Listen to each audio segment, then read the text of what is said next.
Good morning everyone. देखो बच्चों, आप पढ़ रहे हैं क्रेब चक्कर।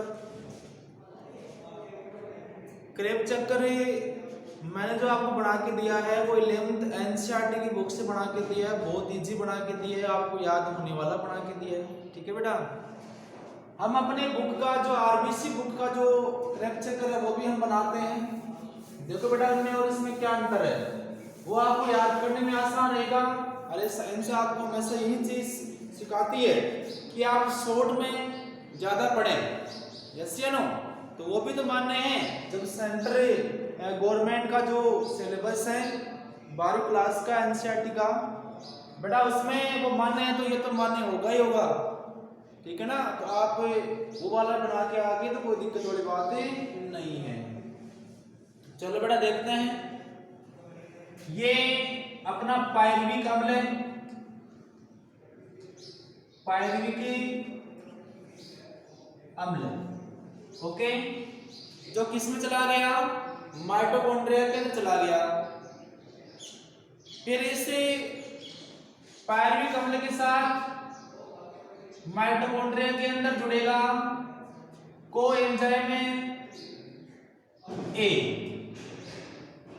कोएंजाइम ए इसके साथ जुड़ेगा और एक CO2 का अणु बाहर निकलेगा।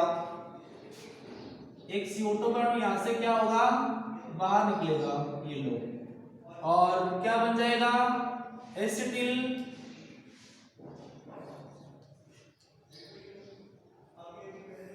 कोएंजाइम ए, इसका निर्माण हो जाएगा।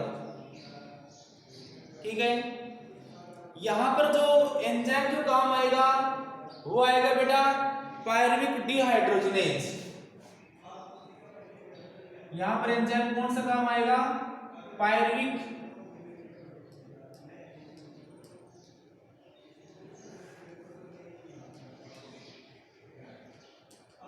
डिहाइड्रोजिनेज।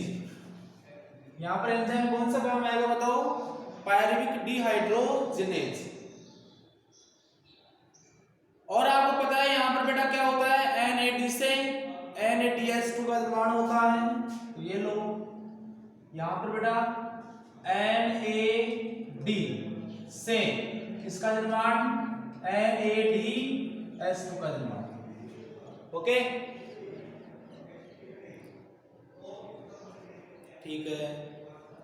इसके बाद देखो यहां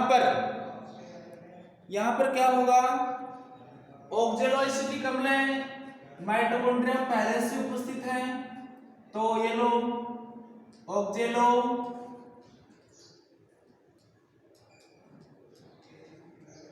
एसिटिक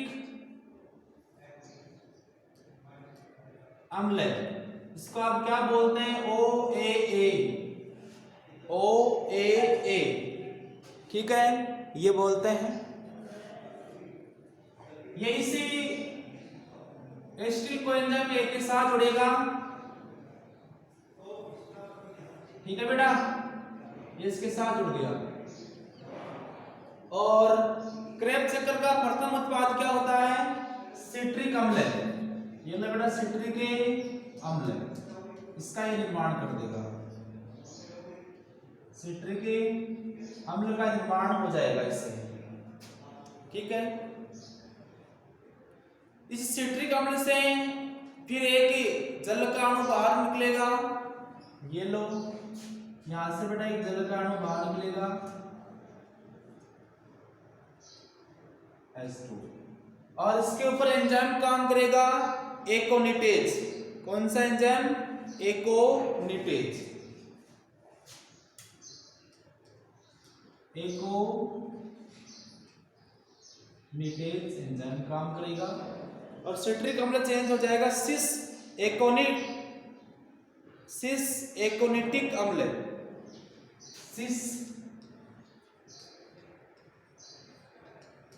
एकोनिटिक अम्ल, सिस एकोनिटिक अम्ल। ठीक है, ओके बेटा, ये होता है 4 कार्बन का यौगिक, सबको पता है। इसके साथ 2 कार्बन का यौगिक कौन मिलता है बताओ? ये मिलता है। इसमें कार्बन की संख्या कितनी होती है? 2 एसिड कोएंजाइम के साथ। तो बताओ बेटा सिट्रिक अम्ल में कार्बन कितने होंगे? 6। ये 6 कार्बन वाला यौगिक होगा। ठीक है, तो ये भी कैसा होगा बताओ? 6 कार्बन वाला यौगिक होगा। ठीक है, फिर यहां पर देखो, फिर वापस एकोनिटेज एंजाइम काम करेगा इसके ऊपर।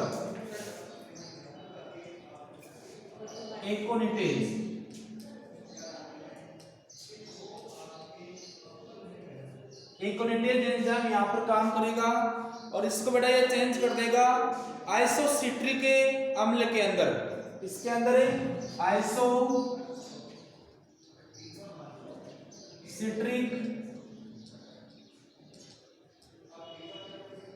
अम्ल, आइसोसिट्रिक अम्ल के अंदर ये चेंज हो जाएगा। और ये बेटा कैसा होता है? 6 कार्बन का यौगिक होता है। ये लो, ये भी 6 कार्बन वाला यौगिक होता है।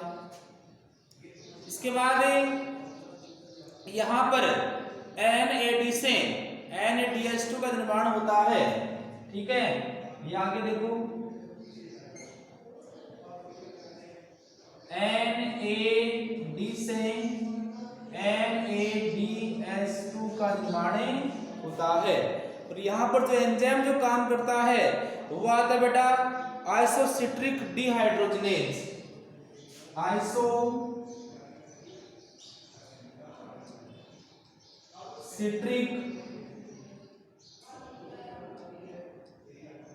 डिहाइड्रोजनेज।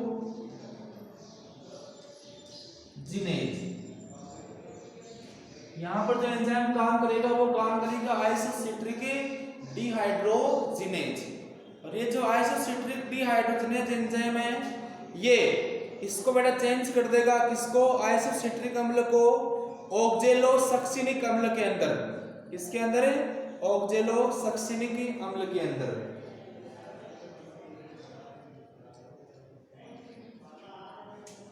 ऑक्जेलोसक्सिनिक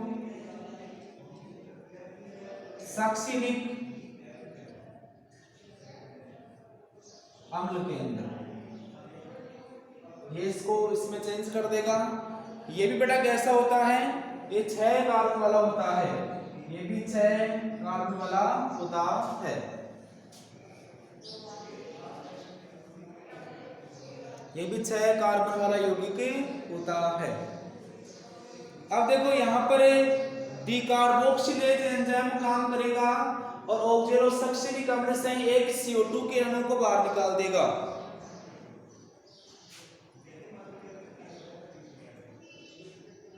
यहां से एक CO2 का अणु बाहर निकल गया।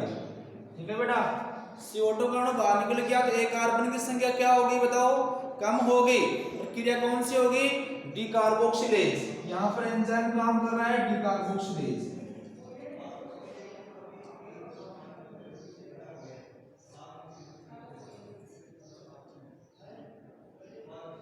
यहां पर डिकार्बोक्सिलीकरण की क्रिया होती है और इसके ऊपर एंजाइम काम करता है कौन सा?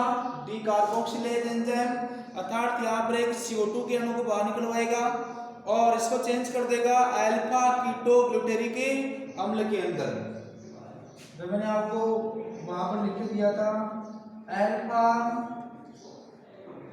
कीटोग्लूटेरिक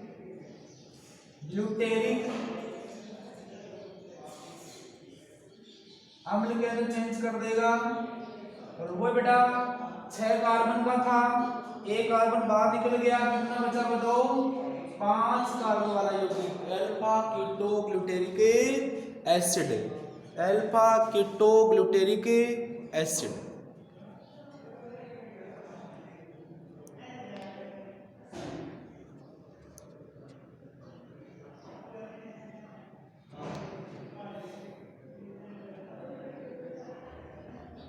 ये 5 कार्बन वाला यौगिक।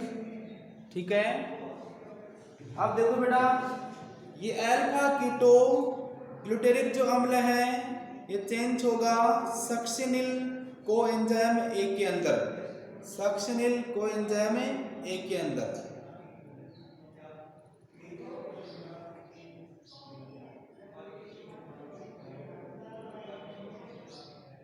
ये चेंज हो रहा है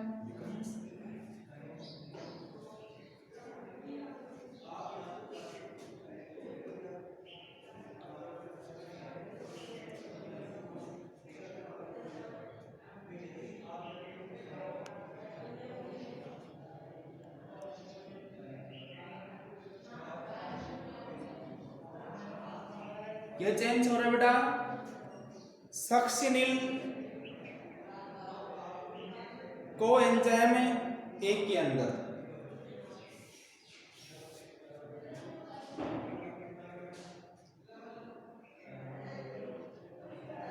succinyl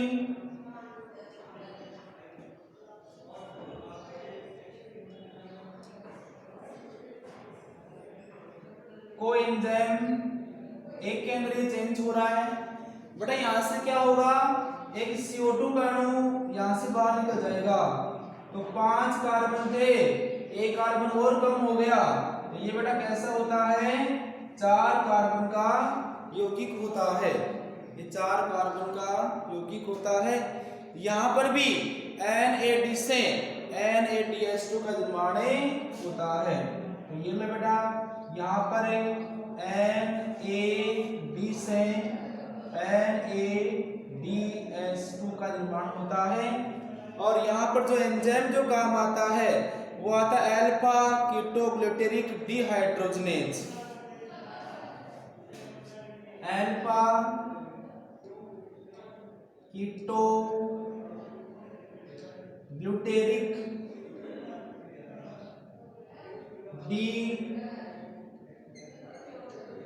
dehydrogenase, alpha ketoglutaric dehydrogenase enzyme यहां पर काम में आता है। आप देखो सक्सिनिल कोएंजाइम ए है, ये सक्सिनिक अम्ल के अंदर चेंज हो जाता है, किसके अंदर, सक्सिनिक अम्ल के अंदर चेंज हो जाता है। ये ले बेटा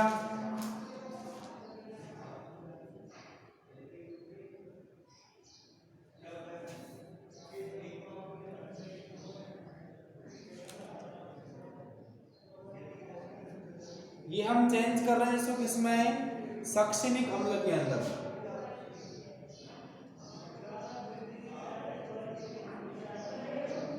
सक्सिनिक अम्ल के अंदर इसको हम चेंज कर रहे हैं, ठीक है। इस सक्सिनिक अम्ल भी ये बेटा 4 कार्बन वाला होता है, 4 कार्बन वाला होता है, ठीक है। और इसके ऊपर जो एंजाइम जो काम करता है वो काम करता है बेटा सक्सिनिक थायोकाइनेज। यहाँ पर एंजाइम कौन सा काम कर रहा है, सक्सिनिक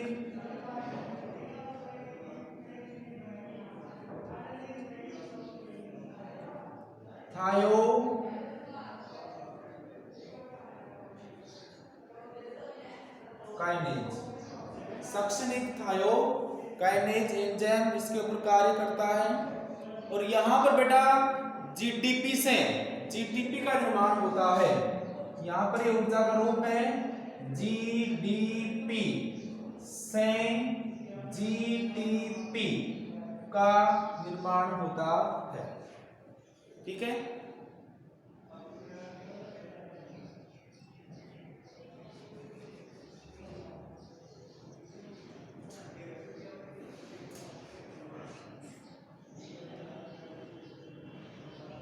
इसके बाद ये जो सक्सिनिक अम्ल है ये फ्यूमेरिक अम्ल के अंदर चेंज होता है,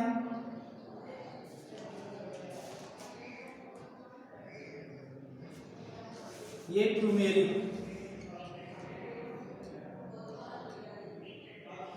अम्ल, ये फ्यूमेरिक अम्ल के अंदर चेंज होता है। जब ये फ्यूमेरिक अम्ल के अंदर चेंज होता है तो बेटा एक जल अणु भी क्या होता है, बाहर निकलता है। ये जल का अणु बाहर निकल गया और ऊर्जा का रूप FAD से FADH2 का निर्माण भी होता है। तो ये लो बेटा FAD से FADH2 का निर्माण होता है। ठीक है, और यहाँ पर जो एंजाइम जो काम आता है वो आता है सक्सेनिक डिहाइड्रोजनेज। सक्सेनिक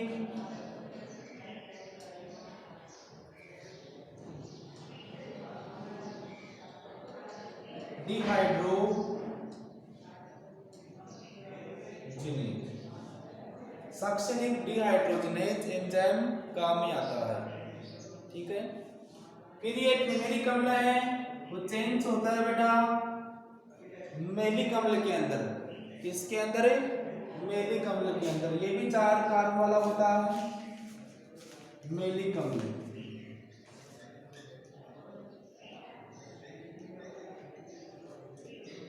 ये भी 4 कार्बन वाला होता है। ठीक है, फिर ये मेलिक अम्ल है, ये बड़ा चेंज हो जाता है ऑक्जेलो एसिटिक अम्ल के अंदर। ठीक है, जब ये इसमें चेंज होता है तो बेटा यहाँ पर देखो, यहाँ पर एंजाइम काम करता है फ्यूमेरेज।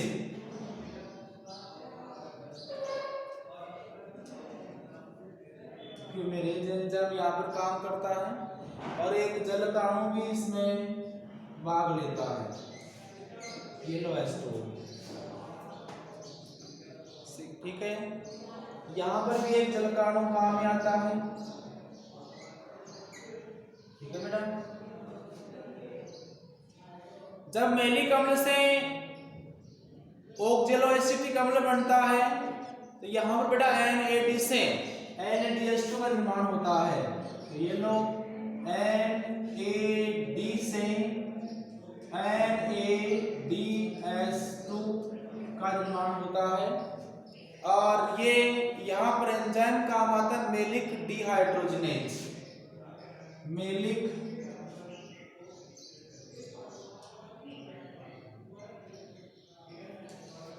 डिहाइड्रोजनेज,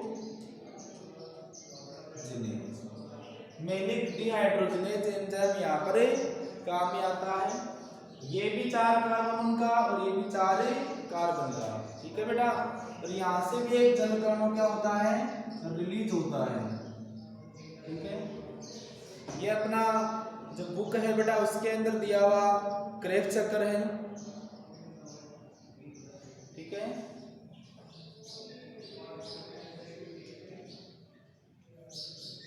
तो जो आपकी मर्जी हो वो बेटा आप क्रेब चक्र याद कर लेना।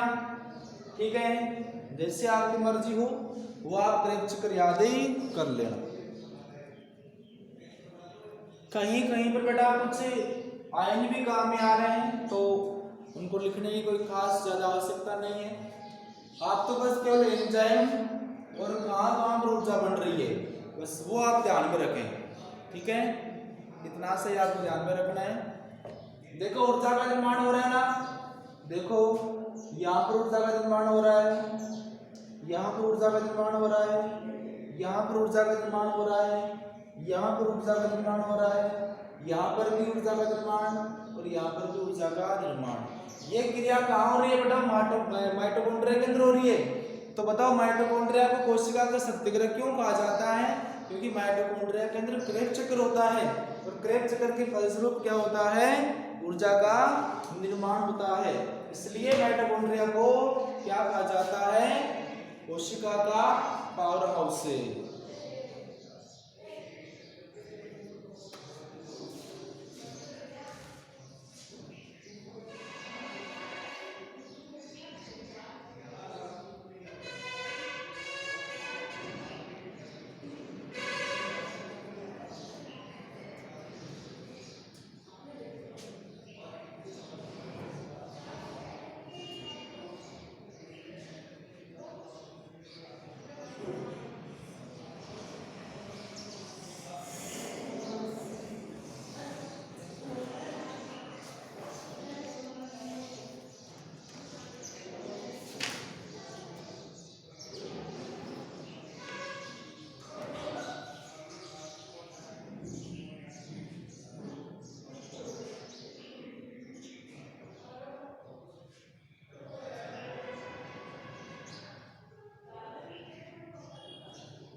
चलो इसके बाद पढ़ते हैं, क्रेब्स चक्कर के मुख्य पदों को निम्न प्रकार समझा जा सकता है।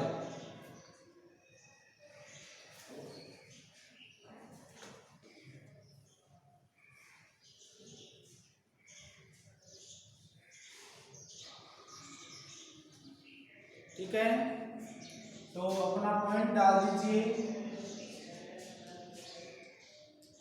क्रेब्स चक्र के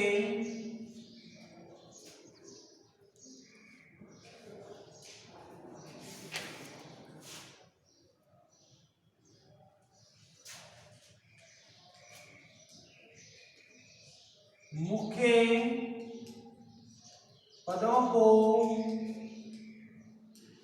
निम्न प्रकार समझा जा सकता है। ठीक है, इसमें 1 नंबर सिट्रिक अम्ल का निर्माण। सिट्रिक अम्ल का निर्माण।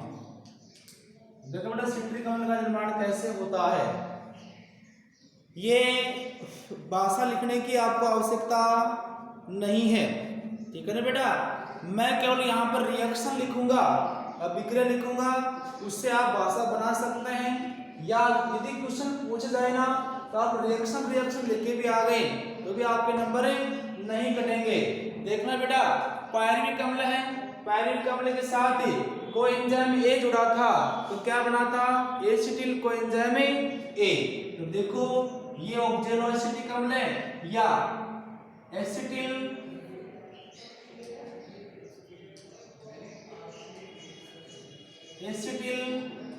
कोएंजाइम ए, जो कैसा था, 2 कार्बन युक्त यौगिक था। इसके साथ बड़ा जुड़ रहा है ऑक्जेलो एसिटिक अम्ल, ये लो ऑक्जेलो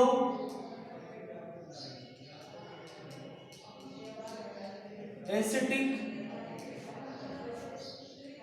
अम्ल OAA। ये कैसा है बताओ, ये है 4 कार्बन का यौगिक। इसके ऊपर जब ये क्रिया होगी तो बेटा एंजाइम काम करेगा साइट्रेट सिंथेज।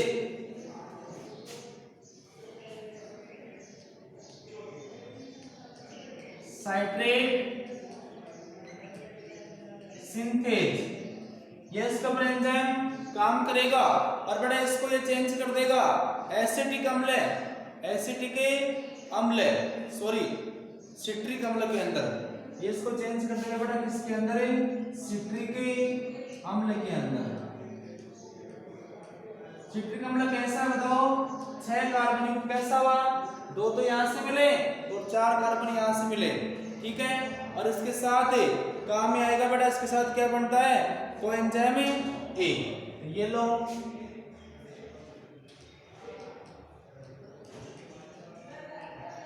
कोएंजाइम ए, इसको COA भी बोलते हैं। ठीक है, यहाँ से जो एसिटिल था वो हट गया और कोएंजाइम ए बच गया और ऑक्जेलो एसिटिक अम्ल के साथ जुड़ करके एक किसका निर्माण कर लिया, सिट्रिक अम्ल का निर्माण कर लिया। ठीक है बेटा, ये इसका पहला पद है। दूसरा पद आप बना सकते हैं, 2 कार्बन युक्त एसिटिल कोएंजाइम ए है तो 4 कार्बन युक्त यौगिक ऑक्जेलो एसिटिक अम्ल के साथ जुड़ करके साइट्रेट सिंथेज एंजाइम की उपस्थिति में पहला यौगिक कौन सा बनता है बताओ, सिट्रिक अम्ल बनता है और कोएंजाइम ए क्या होता है, अलग हो जाता है। अरे वो तो एंजाइम वो तो अलग हो गई। ठीक है, इसके बाद में सिस एकोनिटेज अम्ल का निर्माण। तो 2 नंबर सिस एकोनिटेज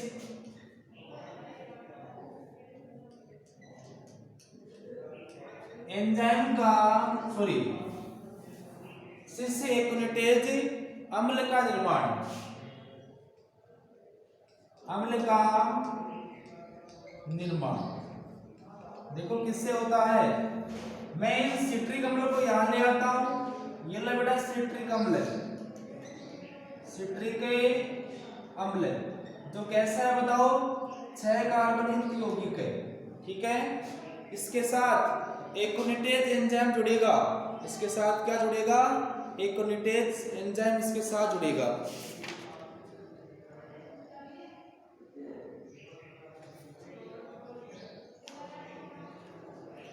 यहां पर देखो बेटा जल के अणु भी काम में आते हैं, तो मैंने नहीं लिखा, अब लिख देते हैं। सिट्रिक अम्ल है, ठीक है, इसके ऊपर काम करेगा एकोनिटेज एंजाइम, ये लो एकोनिटेज एंजाइम, एकोनिटेज एंजाइम। और जब ये एकोनिटेज एंजाइम काम करेगा तो बेटा यहां से जल का अणु क्या होगा, बाहर निकलेगा, जल का अणु बाहर निकलेगा और ये सिट्रिक अम्ल वो चेंज हो जाएगा सिस एकोनिटिक अम्ल के अंदर, सिस एकोनिटिक अम्ल के अंदर,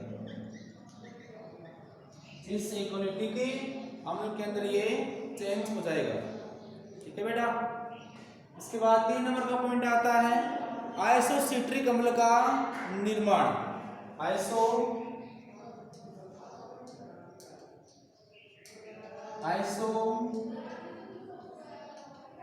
आइसोसिट्रिक अम्ल का निर्माण, आइसोसिट्रिक अम्ल का निर्माण केवल अभिक्रिया सिस एकोनिटिक अम्ल के ऊपर बेटा एकोनिटेज एंजाइम काम करेगा और इसको ये चेंज कर देगा किसके अंदर, आइसोसिट्रिक अम्ल के अंदर।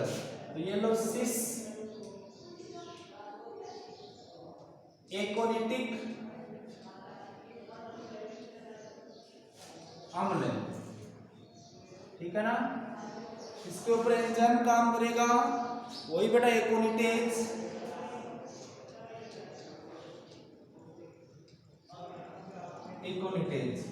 और यहां पर एक जल का अणु काम आएगा, ये लो बेटा जल का अणु काम में आता है और ये इसको चेंज कर देगा किसके अंदर, आइसोसिट्रिक अम्ल के अंदर।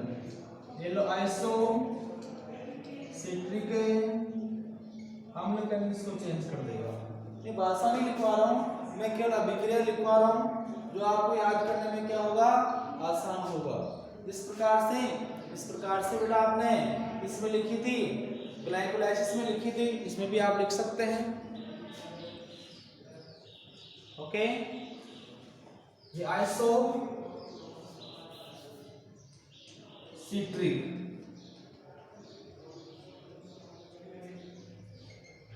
अम्ल, आइसोसिट्रिक अम्ल, ठीक है।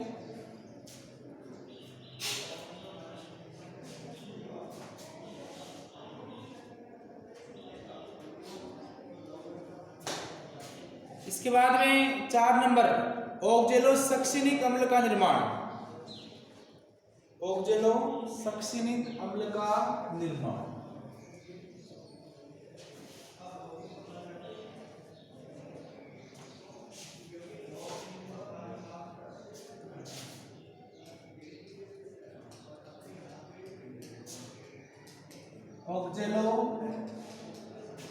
ऑक्जेलोसक्सिनिक अम्ल का निर्माण, ऑक्जेलोसक्सिनिक अम्ल का निर्माण। देखो आइसोसिट्रिक अम्ल है वो किसके अंदर चेंज होगा, ऑक्जेलोसक्सिनिक अम्ल के अंदर। तो ये लो isocitric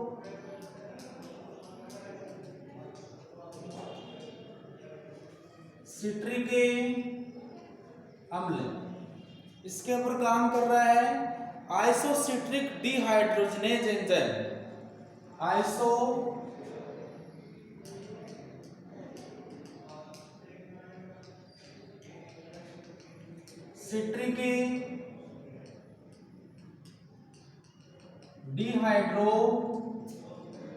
dehydrogenase, isocitric dehydrogenase enzyme काम कर रहा है और इसको चेंज कर देगा बेटा किसके अंदर, ऑक्जेलोसक्सिनिक अम्ल के अंदर, ऑक्जेलोसक्सिनिक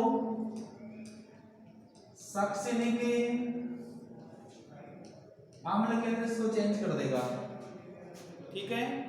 जब ये एच चेंज होगा तो बेटा यहाँ पर क्या होगा, NAD से निर्माण होगा किसका, NADH2 का। इसके बाद में आता है 5 नंबर का पॉइंट, अल्फा कीटोग्लूटेरिक अम्ल का निर्माण। अल्फा कीटोग्लूटेरिक अम्ल का निर्माण, अल्फा कीटोग्लूटेरिक अम्ल का निर्माण। देखो लास्ट में क्या बना था, ऑक्जेलोसक्सिनिक अम्ल। इसके ऊपर काम कर रहा है बेटा क्या, डीकार्बोक्सिलेज एंजाइम। तो ये इसको चेंज कर देगा अल्फा कीटोग्लूटेरिक अम्ल के अंदर, और डीकार्बोक्सिलेज है ये एक CO2 के अणु को बाहर निकाल देगा। तो देखो ऑक्जेलो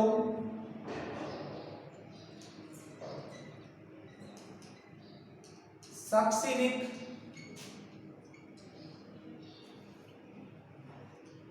अम्ल, इसके ऊपर काम कर रहा है डीकार्बोक्सिलेज।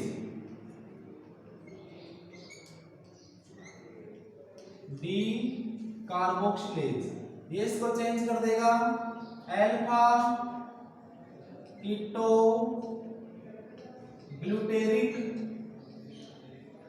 अम्ल के अंदर, साथ में CO2 का अणु क्या होगा, बाहर निकल जाएगा। CO2 का अणु क्या होगा, बाहर ही निकल जाएगा।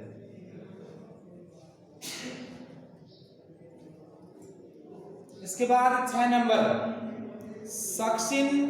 सक्सिनिल कोएंजाइम ए का निर्माण।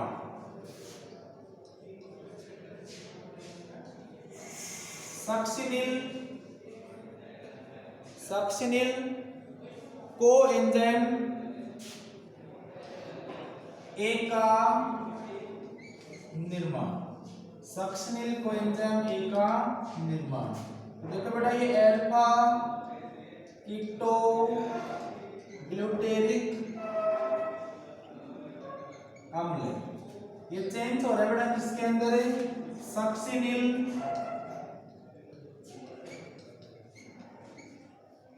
कोएंजाइम ए के अंदर।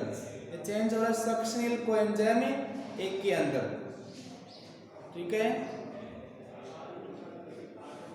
अल्फा कीटोग्लूटेरिक अम्ल है, इसके साथ बेटा जुड़ेगा क्या, कोएंजाइम ए।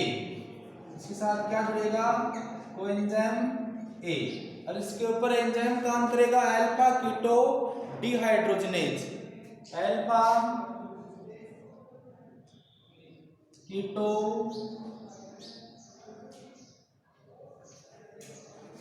अल्फा कीटोग्लूटेरिक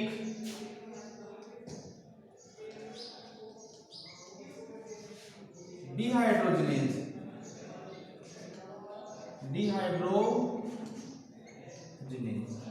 ये सक्सिनिल कोएंजाइम ए बन जाएगा, और CO2 का अणु क्या होगा, यहां से बाहर निकलेगा, और यहां पर NAD से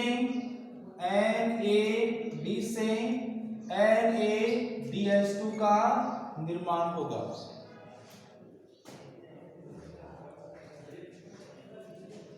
इसके बाद में 7 नंबर आता है सक्सिनिक अम्ल का निर्माण। सक्सिनिक अम्ल का निर्माण,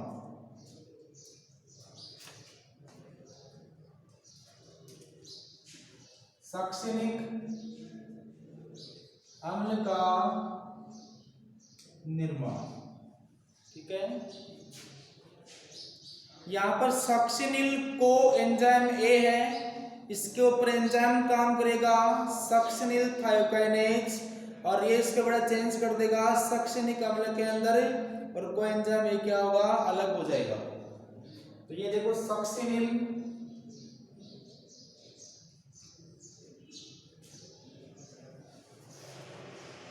कोएंजाइम ए, ये चेंज हो रहा है किसके अंदर, सक्सिनिक अम्ल के अंदर, सक्सिनिक अम्ल के अंदर, ठीक है। सक्सिनिक अम्ल के अंदर चेंज हो रहा है, और एक कोएंजाइम क्या होगा, अलग हो जाएगा, कोएंजाइम ए अलग हो जाएगा और इसके ऊपर एंजाइम काम करेगा succinyl thiokinase, succinyl thiokinase.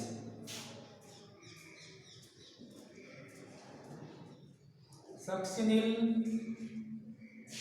Thiokinase, ठीक है बेटा। और यहाँ पर ऊर्जा का रूप है जीडीपी, से जीडीपी का निर्माण हो जाता है, जीडीपी से जीडीपी का निर्माण हो जाता है। इसके बाद में 8 नंबर आता है फ्यूमेरिक अम्ल का निर्माण, फ्यूमेरिक अम्ल का निर्माण।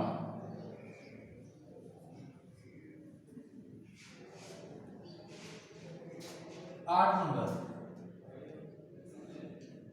फ्यूमेरिक अम्ल का निर्माण, ठीक है। अब देखो सक्सिनिक जो अम्ल है इससे किसका निर्माण होगा, फ्यूमेरिक अम्ल का निर्माण होगा। तो ये लो सक्सिनिक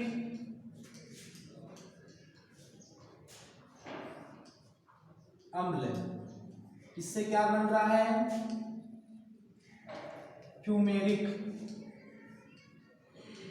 अम्ल बन रहा है। जब सक्सिनिक अम्ल से फ्यूमेरिक अम्ल बनता है तो इसके ऊपर एंजाइम काम करता है सक्सिनिक डिहाइड्रोजनेज,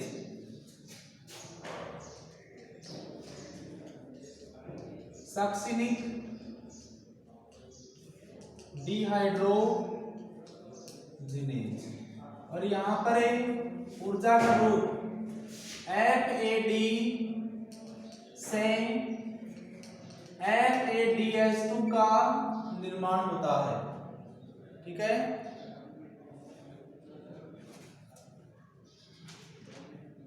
इसके बाद 9 नंबर आता है मेलिक अम्ल का निर्माण, 9 नंबर मेलिक अम्ल का निर्माण।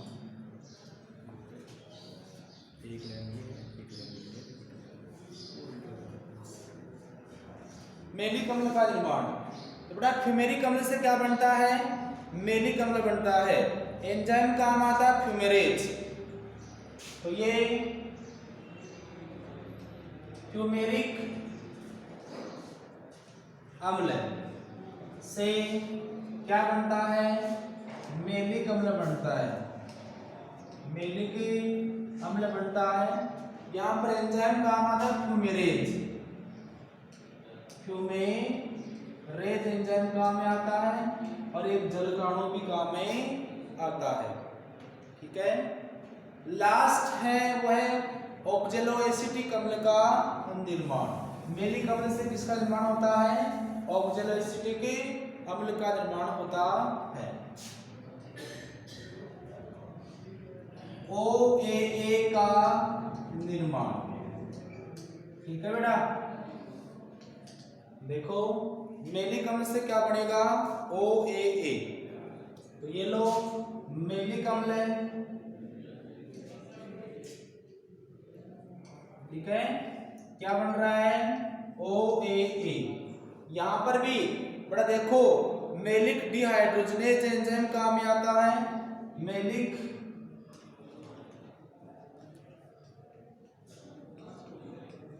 डिहाइड्रोजनेज एंजाइम काम में आता है और यहाँ पर NAD से NADH2 का निर्माण होता है।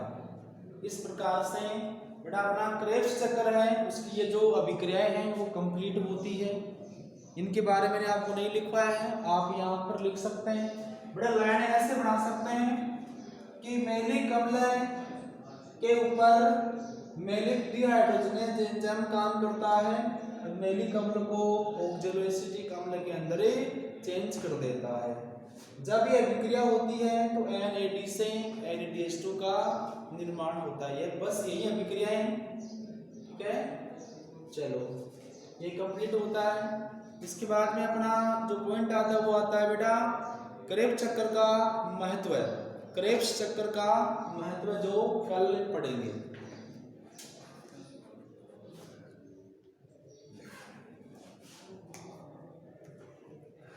जो आपको याद हो वो बेटा आप याद कर लेना, कोई दिक्कत वाली बात हो तो मेरे से पूछ लेना।